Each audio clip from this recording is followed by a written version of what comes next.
Hello friends, good evening. अभी हम अपना घर आ चुके हैं। चलिए दिखाते हैं अपना घर।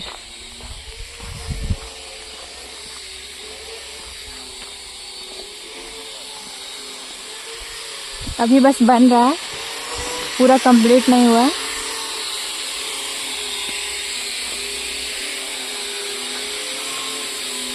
इधर अभी काम चल रहा है, दरवाजा बन रहा है।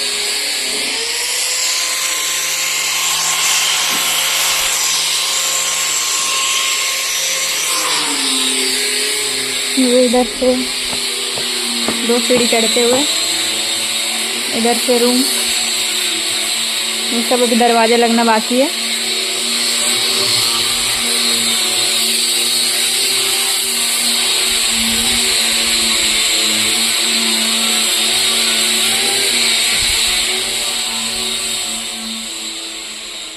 इधर बाकी रूम, इधर से सीढ़ी, बाकी नेक्स्ट ब्लॉग में।